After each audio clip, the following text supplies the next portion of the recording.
afternoon, or good evening, and welcome to another edition of Unlock the Door Radio here on UCY TV Productions. This is your host, Michael Cross, and tonight we are going to have several segments here on a variety of issues dealing with America and its future, as well as an analysis of basically where our society is going. Now, I'd like to first start off with a article, and that is one that I wrote. You can find it at my website at michaelcross.net, and it's called The War Against Individuality and Self-Awareness. Now, the thing is, I think that one of the worst things that's happened in recent years is that instead of becoming a more unified nation, we are starting to go into like a balkanization. And it's based on not just race and ethnicity, but it's also starting to get based on gender. It's starting to get based on age. It's starting to get based on, well, religion. It's just increasing. And I don't know whether this is something that is being done like the British Empire used to do this when it would subjugate peoples. It would play off various tribes against others and then step in as the saviors to make sure peace was maintained. The Romans did the same thing. The Ottoman Turks did the same thing. I'd venture to say that this has been done in just about every modern empire, including the American Empire. By the way, if you think that that's being disrespectful to America to call it an empire, look up the definition of empire sometime. I think we ceased to be, that kind of democratic republic a long time ago.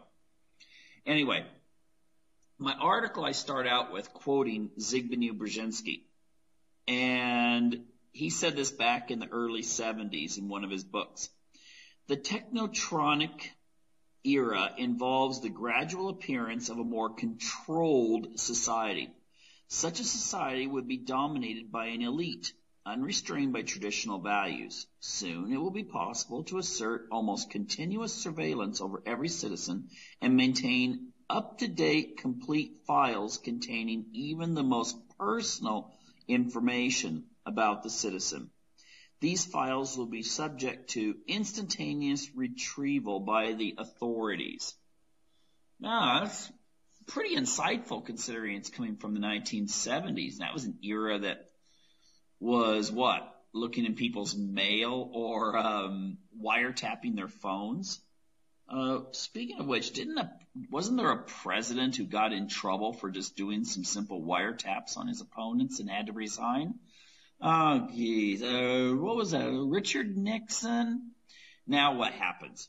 I mean, Richard Nixon, if he can look down from wherever he's at right now, I'm sure that the irony's not been lost. Okay? This society we live in today is vastly more surveillance state oriented. But I don't want to just stay right there, because what I want to do is not just deal with surveillance, but also the whole idea behind it, and that is control. Okay? Surveillance in and of itself just makes the government into a peeping Tom. Looking at whatever pictures you're sending between you and your wife or husband or whatever, boyfriend, girlfriend, monitoring your messages, knowing what websites you go to, and that sort of thing. That would be just kind of an intrusion on your privacy, in the same way if someone secretly filmed you and your partner in bed one evening through the window. Okay, again, an invasion of privacy. But ultimately, what I think it's all about is power and maintaining power. And I go on here to point out in the article that we are becoming a more fragmented society. The thing is that you'd think with social media, we'd all be coming together. We would all learn how to communicate. We would reestablish old friends and so forth. Because, I have read articles that have said that, when social media was just starting to take off a few years ago, the rate of adultery, greatly increased. I saw a study that said in England, whenever, social media became available, that the rate of sexually transmitted diseases went up. And of course that makes sense. I mean, you get in touch with someone you haven't seen for 20 years. Maybe it's a old fling, and then you find out that she's divorced, you're divorced, or, you're going to be in the same town at the same time, and things can happen then. However, instead of people becoming more connected to one another, I think we've become fragmented in the sense that, you cannot build relationships based on liking someone's picture or, little smiley faces or tags or little hearts or kissing lips or something like that. Instead, what we're winding up with is a bunch of wannabe narcissists in which people go on social media. They take pictures that are obviously photoshopped in some way. I mean, if you've seen some, everyone knows someone on Facebook or some of these other social media that you'll see them, you know what they look like, but then they'll post a picture that you can barely recognize them because, well, it doesn't look like them anymore. Kind of the same thing they do for women's magazines when they it used to be airbrushing, now it's computer digitization, and you can create people that didn't exist. I wonder if someday that's probably what we're going to do with genetic engineering. You'll do a DNA sample of a recently fertilized embryo, and then you'll be able to say, you'll tweak out, oh, no, take the eye color out and replace it with this, and maybe he or she should have this kind of cheekbones, so replace those genes and so forth. I don't think that's science fiction. I think that will be science fact. But anyway, another topic, another show.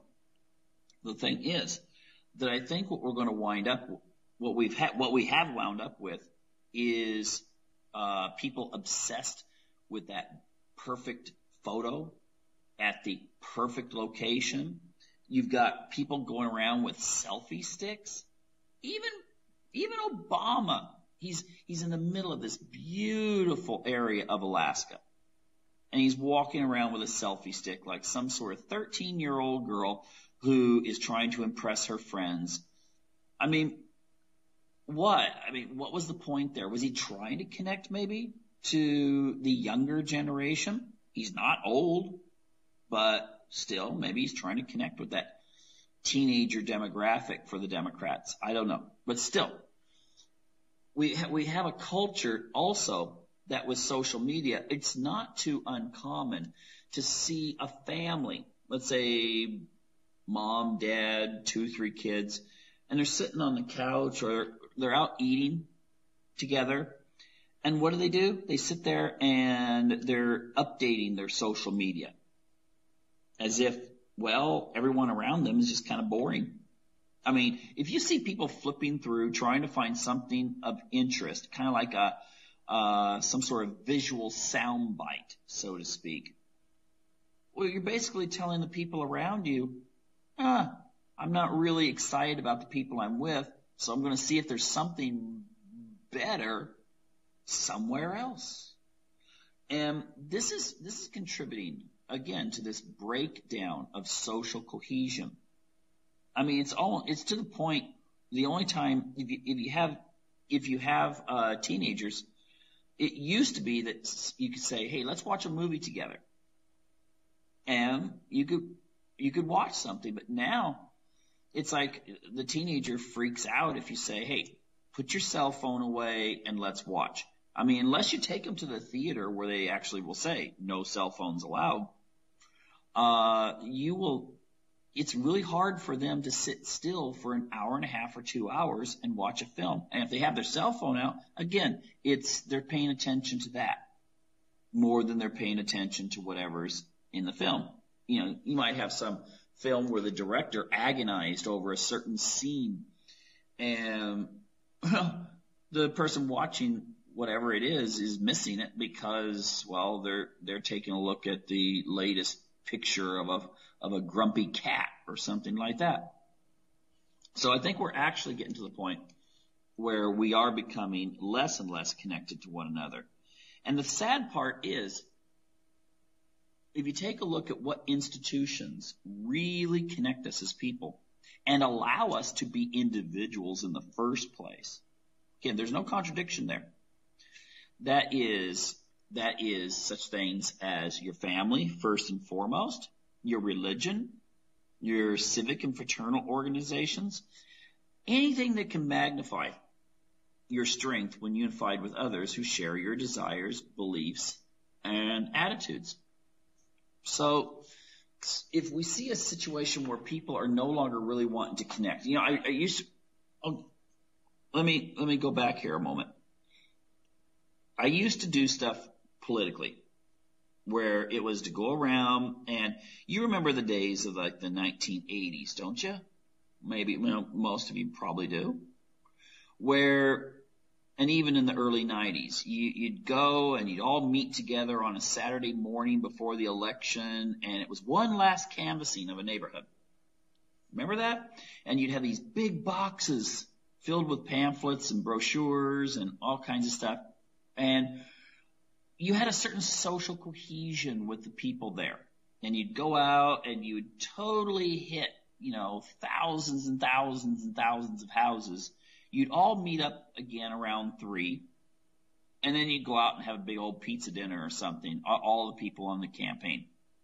So you had this connection between just simple volunteers, people that had a little bit more activity within the political campaign, and oftentimes the actual candidate themselves, especially if it was like a state legislative race.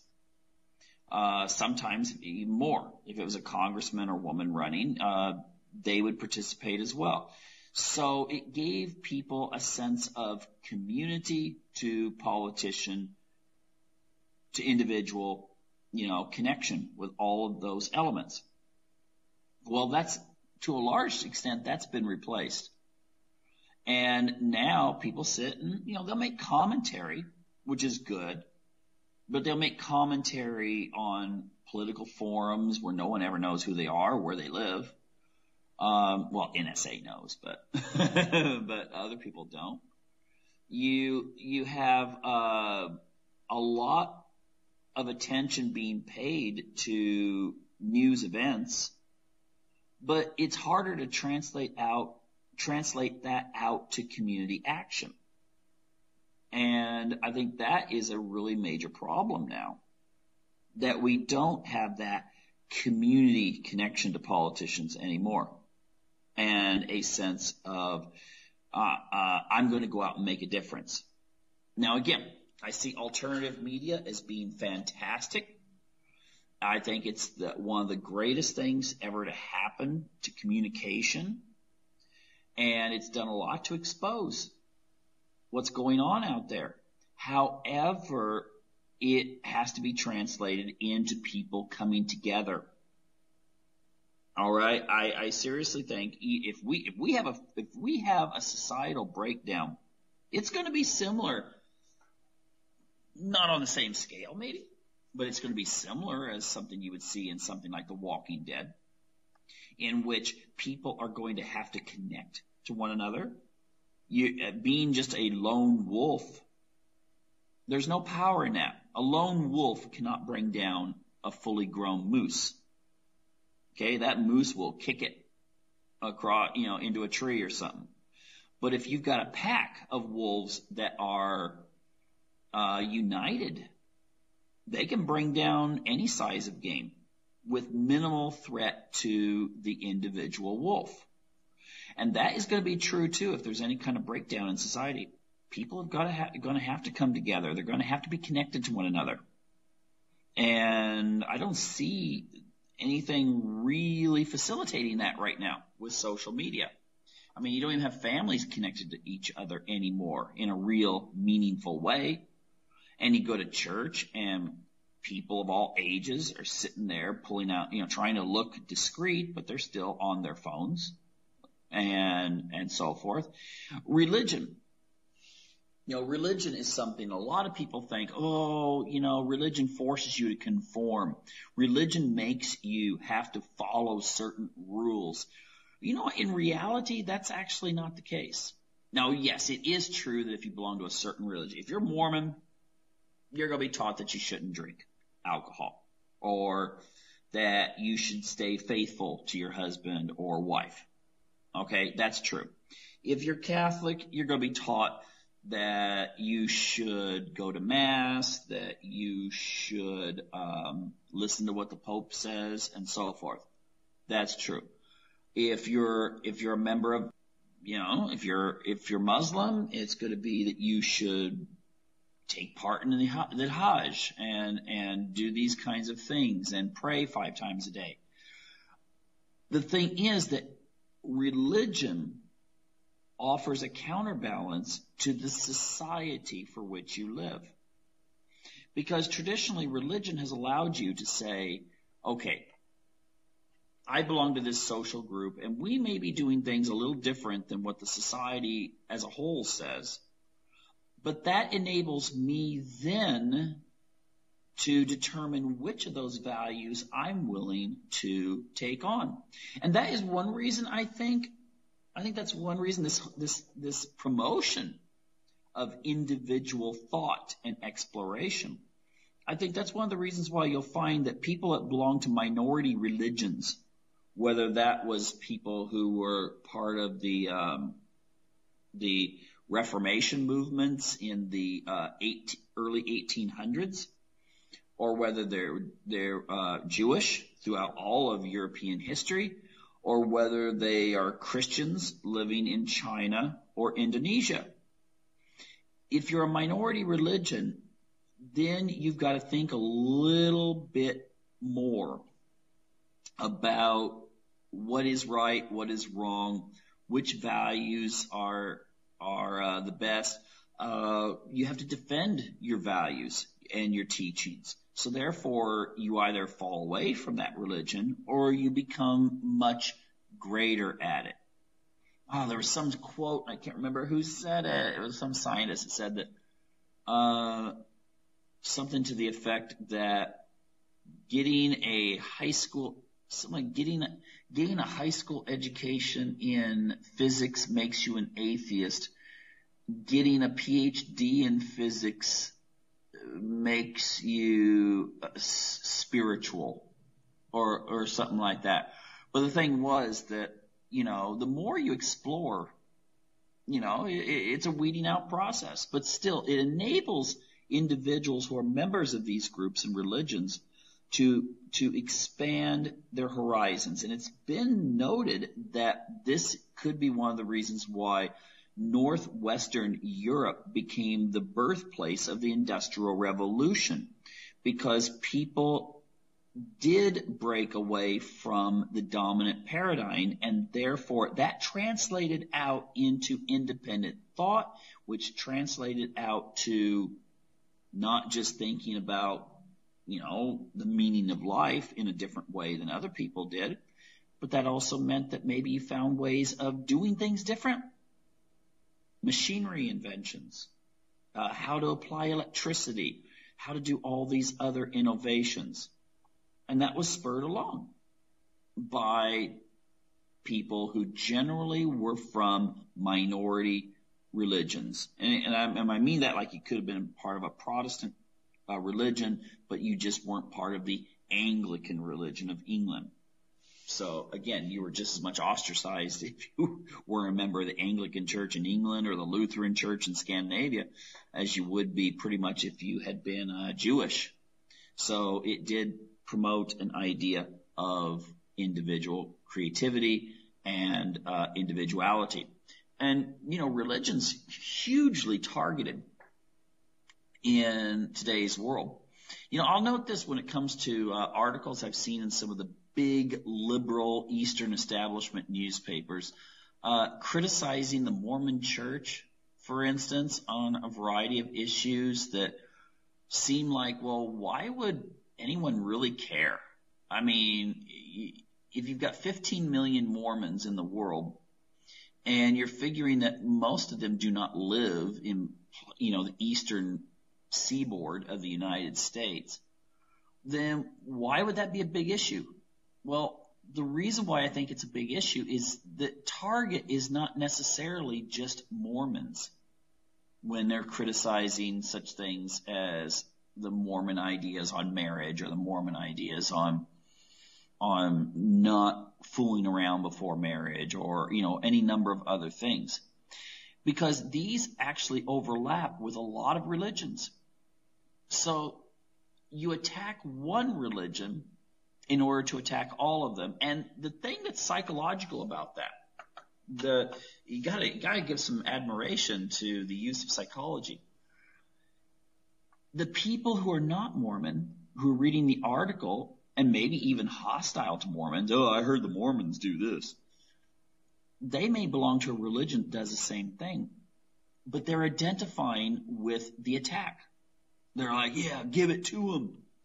Not realizing that subconsciously it's eating away at their own religion. It's like you're sticking, a USB that's infected with a virus into a different computer and getting the same results on each and every computer that it goes into. Because the thing is, again, the people that are negative to religion, they don't usually make a distinction between, religious differences such as Mormons and Catholics and Protestants. Okay, they're hostile to all of them. The thing is, they're negative to the power that these religions exercise. That could explain why they're not negative to some of the religions that around the world aside from those religions. Because they're not really part of the power structure in the same sense.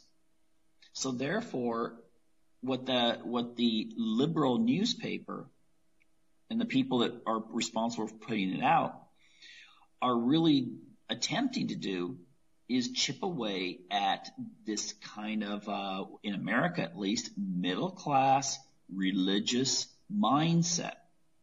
And, sometimes you attack on, Catholics, sometimes you attack fundamentalist Protestants, sometimes you attack Mormons.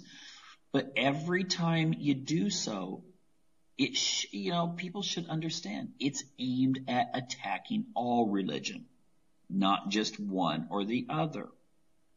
Okay? So when you keep that in mind, remember, don't cheer when, there's an anti-Catholic article or an anti-Mormon article if you happen to be a Baptist. Because the ultimate design is probably to attack you too, but just in a more indirect way. And it's not going to be lost on people out there in the general world who you come up and ask, well, how do you feel about religion? You're Baptist and you want them to be interested in your church. And they're like, religion sucks.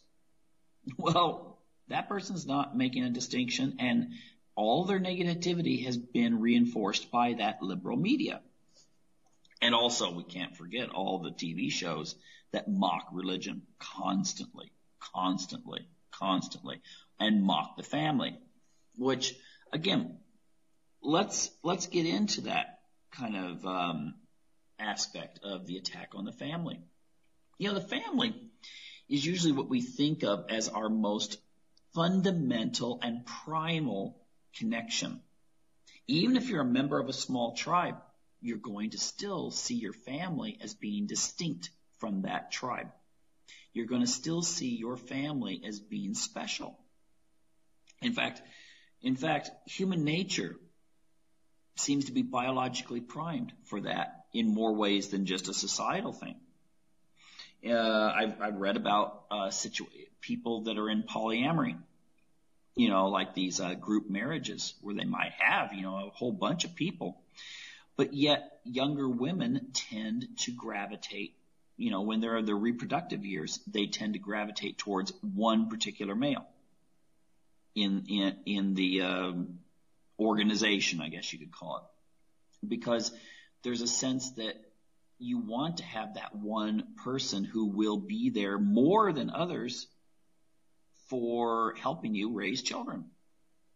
I've heard about a lot of now, I'm not saying that polyamory is part of a sex cult, but I am going to say that a lot of the sex cults of the 70s fell apart because people are not designed just to kind of go and swap each other all the time and not see, a certain specialness and special connections. So a lot of the sex cults that might have started with hundreds or thousands of members that would have all kinds of weird orgies and stuff like that, usually broke apart, especially when children were coming along. That's maybe one of the reasons why some of those cults actually required that when people became members, they get sterilized, because the whole process of people having children made them independent, made them part of a smaller unit. And have you ever wondered if that lesson has been ignored or not noticed by the people who really want to bring in a new society, one that might look like Brave New World, in which the family was not really important? You didn't even know your father and mother. Plato said that would be the ideal society in the Republic, not at least amongst the upper classes who would be trained to be the leaders, but they didn't need to know who their fathers and mothers were. They could be, these superior children would be raised in schools that would enhance their superiority. So think about that for a moment. A society in which you have families, in which you know that you are, the kid goes to school, they hear a lesson that contradicts whatever values that child has been taught.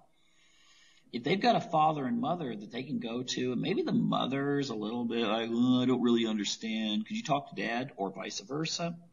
You have a much greater chance that child will resist those teachings, that they will remain individualistic.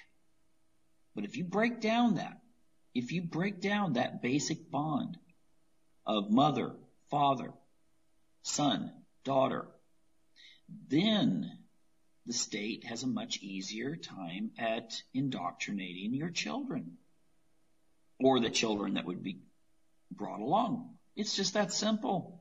It's like if you're a single woman and you have to rely on daycare and you have to work full time. I mean, I applaud women who, choose not to abort, or, they can't find a marriage partner, and when they're 35 or so, they're like, oh my gosh, I want to have children. I just haven't found the right guy. Maybe I will have donation. Okay. I'm not putting them down at all. Okay. At least they're bringing forth children for the next generation. However, it must be really difficult that your child is being raised, while you're at work. Say it's an 8-hour shift. It takes you an hour or two, to get to or from work. Pretty much most of the time they're being taught by someone besides yourself. And I'm not just talking about actual lessons. I'm talking about just seeing the way things operate. Children are like little video cameras. They're not just learning from what's being told them, they're learning from what they're seeing. And so if there's a certain way that the daycare does things, the certain way that the daycare enforces rules or expectations, that's going to have a huge impact. And then if we look at this, it almost seems like a dream of the New World Order types, that all children should be raised this way. And then you wouldn't just have someone setting up a daycare that was, maybe some couple that their kids have already grown, and the wife's thinking, hey, maybe I should set up a daycare and take in 4 or 5 kids, and it would supplement our retirement fund or something, or the college fund for the kids that are in college at the moment. Well, no, you would have the state will come in, and they will make sure that you are certified and you will teach exactly what they have told you to teach. Okay, so the thing is, that would be the ideal. And it would be very similar to Brave New World, except, yeah, you'd still know your mom or dad, but it would still be this kind of indoctrination. Now let's think about this other aspect. The whole idea of societies being divided against themselves. I've noticed in recent years, you've got this thing where, well, and it's gotten really bad lately. This whole thing about almost a war between males and females. In fact, it's been said that a lot of males are not marrying now because of the fear that they might wind up divorced, taken to the cleaners, so to speak, not get custody of kids, paying child support, that sort of thing. They'll often cite statistics, 50% of all marriages end. Well, first of all, I gotta say this. 50% of married people don't divorce. It's 50% of marriages that end. There are many people out there who get married, divorced, married, divorced, married, divorced. And that's thrown into the statistic. Okay? I think it's somewhere around a little less than 25% of the American public is actually, of adults, who have been married are divorced. Because, again, the people who for one reason or another seem not to get it right the first, second, third, fourth, fifth time, they're the ones accounting for much of those divorces. But let's just take a look at some other aspects to this. We have a culture that is making people scared to marry. Our TV media is not really aimed at this idea of let's look at how wonderful family life is. It's not the 50s or early 60s where family dramas predominated, and you always had this strong connection between husband and wife and children. That's not presented anymore. I mean, the only show I know of that really has a really strong male character in which he's very dedicated to his children is The Walking Dead. That's somewhat ironic. The thing is, just a second, I just had a message here. The thing is that most of your comedies mock husbands and fathers. They show a stressed out mother. No wonder a lot of women are thinking, do I really want to get married and have kids? I mean, think about how much time people spend in front of the TV set. Think about the messages that's coming across all the time, and they're not conducive towards family. They're conducive towards, here's what you need to buy. Here's what's stylish. Here's what's trendy to think and act like. And nothing is, if you look at your ideal as a good, strong husband and wife with kids, the only example I can really think of right offhand and, beyond Walking Dead would be like Sister Wives. At least you got a guy there who's loyal to 4 wives and they all work together. But you look at some of the other things, they're just not conducive towards that general idea of a man and woman doing their best to raise wonderful kids. I mean, there's always a problem. In the dramas, he's beating her. She's feeling neglected. The kids are rebellious and hate their parents and all this kind of stuff. My gosh, what a toxic environment that we're raising our children in when they watch TV. It's almost better that they're on social media. But the thing is, unfortunately, they are on TV and they are on social media. But the thing is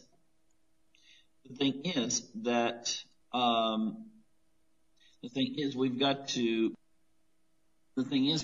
realize ultimately that the media is not our friend if we want to have stronger families.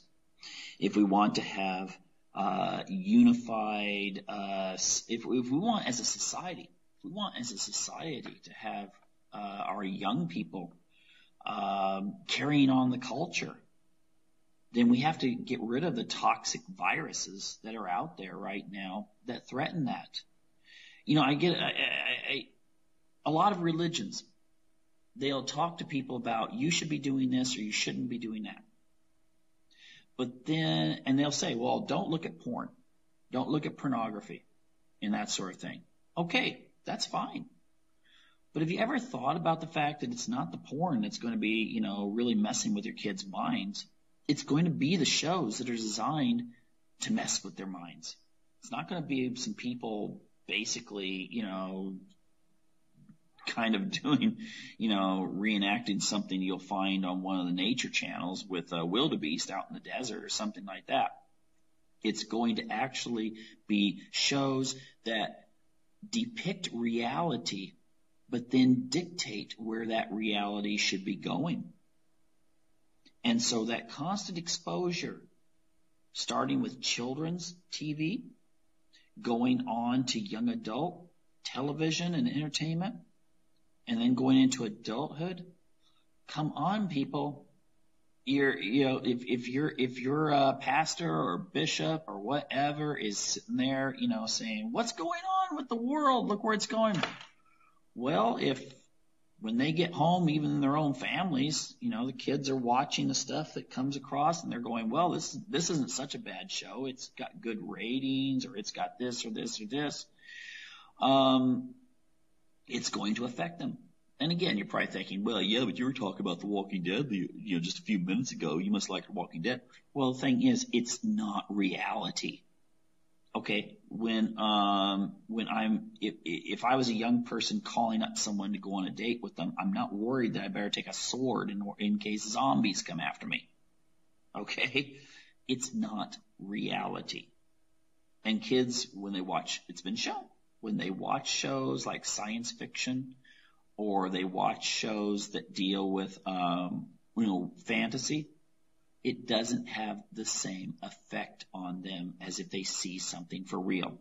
So if a giant spider eats one of the people in some group that's landed on another planet, that's far less, it's going to affect them far less than if they see a family drama in which the wife slaps the husband for something. Okay? That's far more dangerous for the kids to be watching when it comes to giving them life lessons. So therefore, again, we have to resist this. If we want the family to stay strong, if we want it to be the final fortress that maintains individuality in the United States, we have to appraise what it is that threatens it. And I've seen lots of families, some people thinking, well, yeah, but what about economics? We can't just, you can't just get married, on a dream or something like that. Well, yeah, you can wait around till you're 55 years old to get married, but then by that time you're not going to be having kids unless you're some rich guy who's 55. You can marry a 20-year-old and, start a family, but, not everyone's going to be lucky enough to be a Donald Trump or something like that. So I don't even know what age his wife is, but, you get the point. If you're going to maintain a culture, you've got to have people in their 20s getting married, at the very least in their 30s. And the thing is that there's families out there that I know who have raised wonderful, fantastic kids. And basically they did it with, scrimping, hardly with anything. Their resources were very stretched. I've known families of 8, 9 kids. The kids actually didn't have their own rooms when they were growing up. They had to bunk with brothers and sisters, 2 to a room. But the thing is, they turned out wonderful, and they're very close to one another.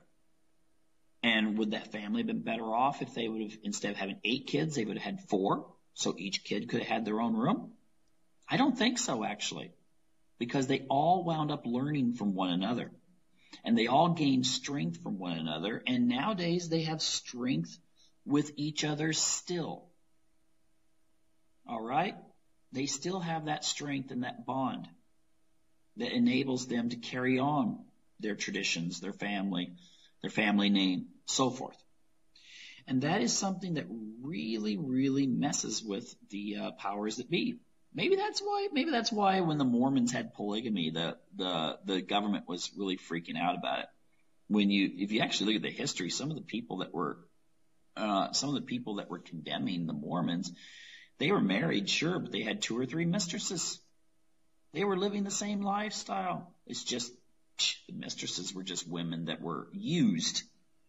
They didn't, usually if someone has a mistress, they don't say, hey, let's have some kids together. It's usually like, hey, let me use your youth up and then just kind of release you afterwards.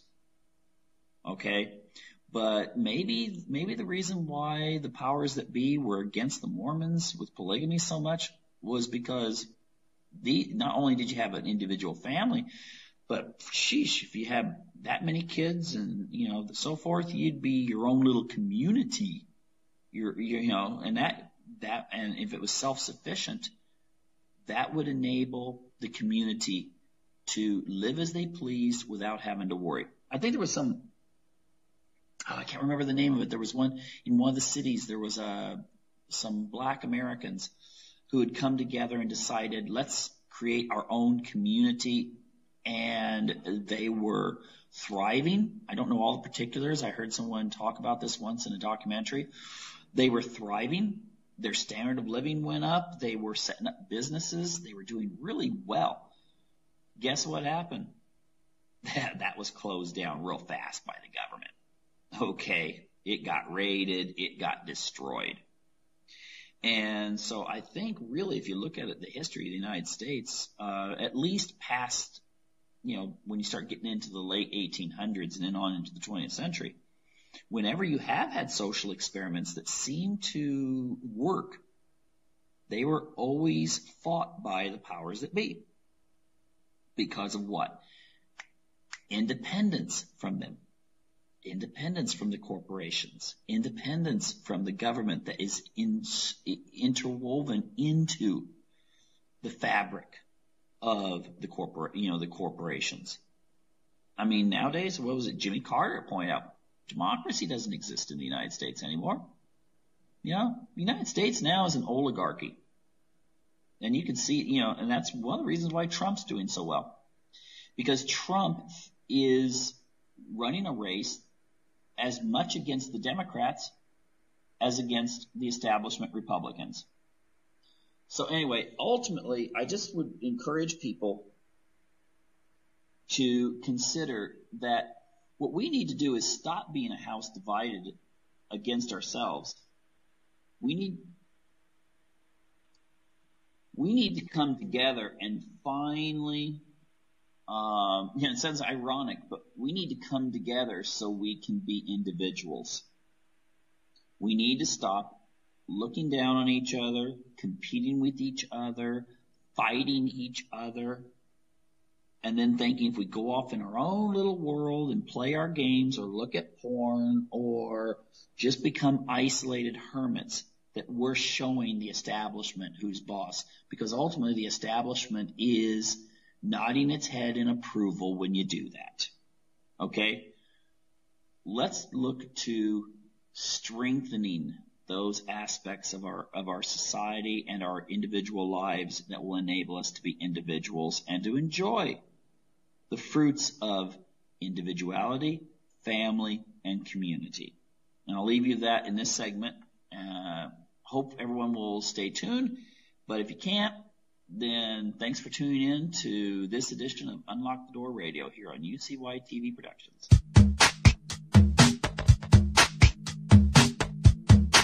This is Ozzy Skateboard, and you're listening to UCY.tv.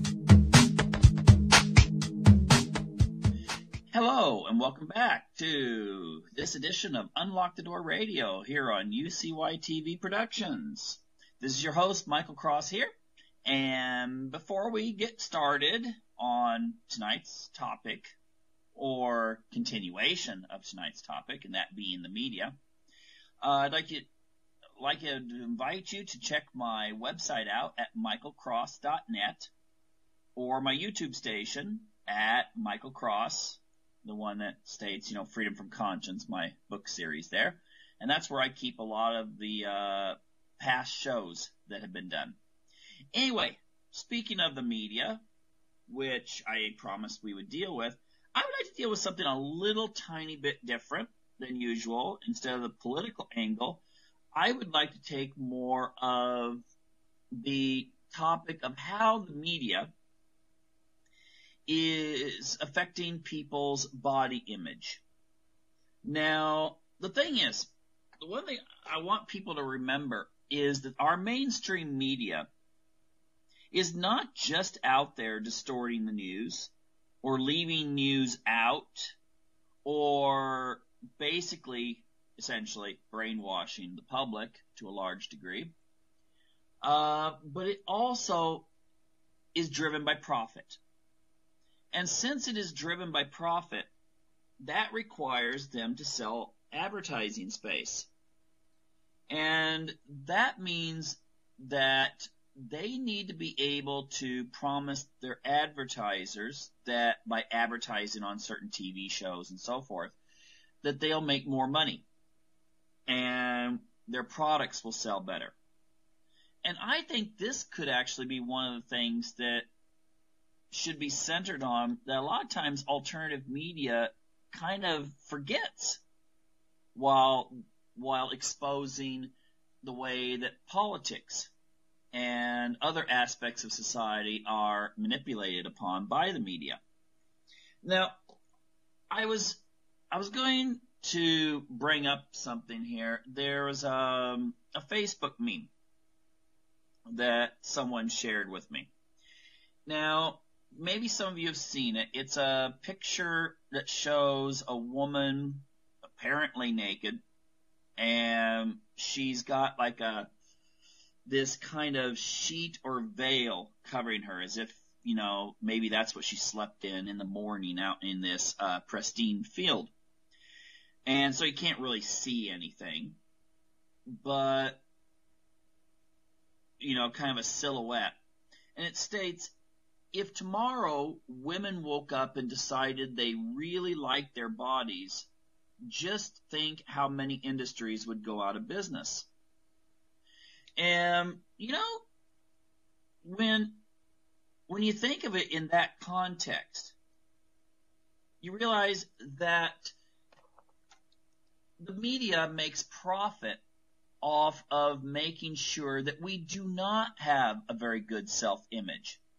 Males or females, you know, essentially, but I'll try to stick with females here for a moment.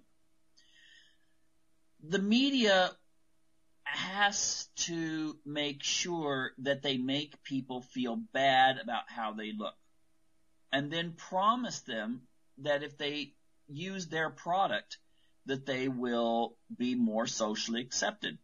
Now, this is very basic psychology. I mean, if you look at Freudian psychology, the idea is that we have instincts in our subconscious that draw us to, well, want to reproduce and also to kind of fit in with the society.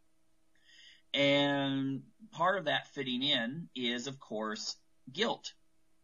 You know, the feeling that we're not quite doing what we should if someone we perceive as authority tells us that we need to change something or to do it a different way. It's an extension from when we were very, very young, and we looked at our parents as being role models that would then, you know, tell us the right way and teach us the right path to take. But unfortunately, those aspects of our mind continue. And then you add into that, let's say, it's not totally an incompatible type of psychology or school of thought, and that's evolutionary psychology that also says that we are governed by instinctive drives that propel us towards behaviors that have been successful in the past to get us to, well, survive first, and second, to reproduce. Because those who didn't survive didn't reproduce, and those who didn't reproduce, well, they're not our ancestors because they didn't have any children. They perished along the way. Now, the thing is that if you look at that and realize that young people are, to a large degree, once they start hitting puberty, they want to fit in.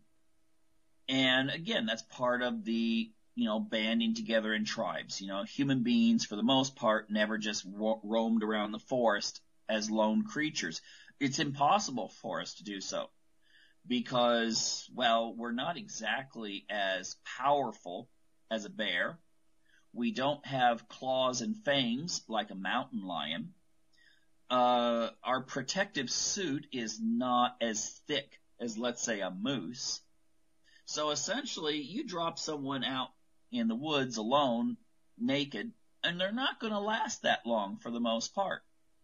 But yet we came together as societies and worked together to help each other survive, thrive, and progress. So this is very important in human nature. We want to band together. Now, secondly, we want to mate with other humans in order to make babies. Now, there's people that'll say, I don't want no baby, forget it. Well, deep down, once you start analyzing, you ask some guy, well, why is it? And he'll give you reasons that have nothing to do with reproduction per se, but it might be that he's just turned off by the modern lifestyles of women or the obligations of parenthood. But deep down, why is it that he still wants to look at naughty pictures of women on the internet? There's still that primordial force governing him, even though he chooses not to direct it towards a relationship and babies. Women, same way. They're governed by a lot of these forces that propel them towards wanting to make children. And to a large degree, the maternalism you'll find exhibited by women is more apparent. But instead of going into a whole big lecture of evolutionary psychology, I just want to say that females really want to look good, okay, regardless of whether the society that they grow up in thinks that having a little bit more weight is attractive, or if that society feels that women should shave their heads and get tattoos or something like that. There are tribes that have felt that way, still do, and so forth. They still want to fit in to that system, and they want to be attractive to the opposite sex. So the advertisers know this. Come on, look up psychology and advertising. It's out there, okay? They don't just, it's not like those episodes of Bewitched, if you grew up during the 60s or 70s, in which it's just some ad guys sit around and try to figure out a cute jingle that will stick in people's minds. It goes deeper than that. It is trying to employ psychology to make sure that you sell your product efficiently, because that can make the difference between sales or no sales. Look up Ernst Deichter and the whole thing with the adding an egg to a cake mix. Just do it. Put in adding egg to cake mix, Ernst Deichter. And, you might be kind of surprised there how much maybe our subconscious dictates to us how we should behave. Now, the thing is, it's going to sell really well if you are constantly keeping people worried about their body image. Oh, you don't want, to sweat a little bit. Oh my gosh, how socially acceptable is that? So, of course, you got cake on that deodorant. And you gotta look perfect. You have to have your hair perfect. You have to, your face. Oh, you gotta have that makeup on. You gotta buy this really expensive makeup. In fact, maybe that expensive makeup that is, that has a picture of a very popular model or actress on there.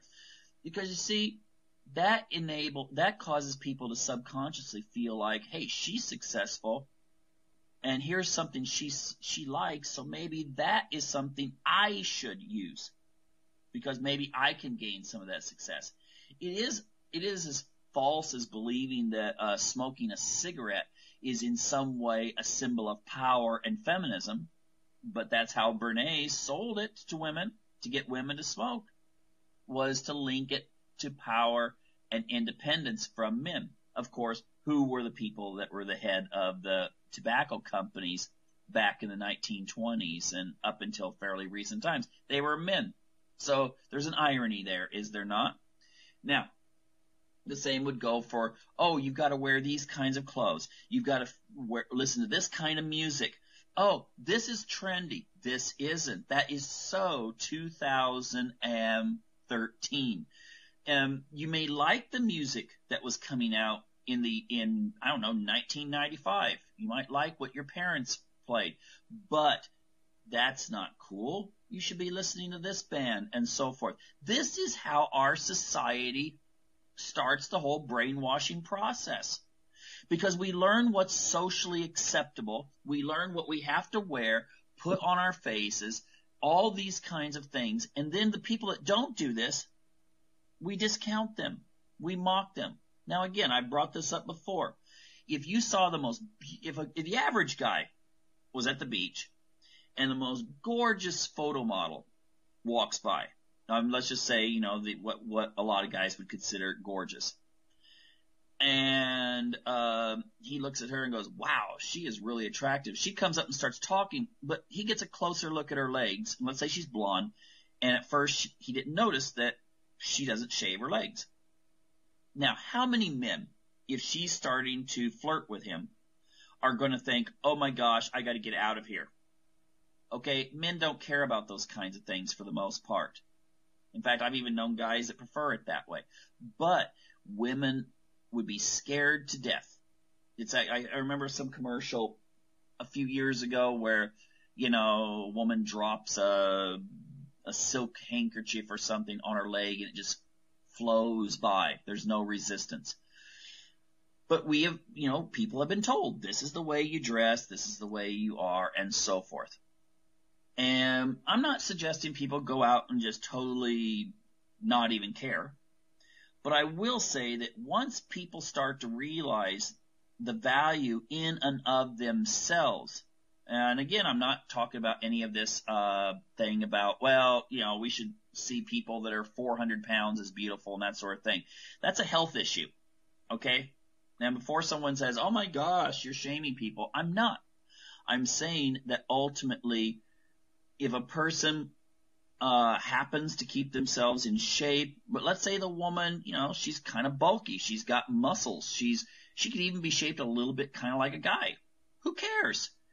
She's showing respect for her body as much, if not more, than the person that diets all the time, keeps themselves really skinny and so forth. But the media will not show you a woman in a cosmetic ad who looks like she works out a lot and has big muscles, because that would be off target. Okay? I just want people to think about that, especially if you've got daughters who are in this age where they become so critical of themselves. And remember, that criticism is not inbred in our genes. What's inbred in our genes is acceptance, connection, eventually reproduction. But what the media has done is promote this idea of people not liking their bodies, not liking how they look, and therefore that enables them to make billions and billions and billions and billions of dollars off selling these products to people. Anyway, just wanted to get that off my chest here. And, it looks like we're out of time. So I would encourage people to tune in next week to another edition of Unlock the Door Radio here on UCY TV Productions. Take care.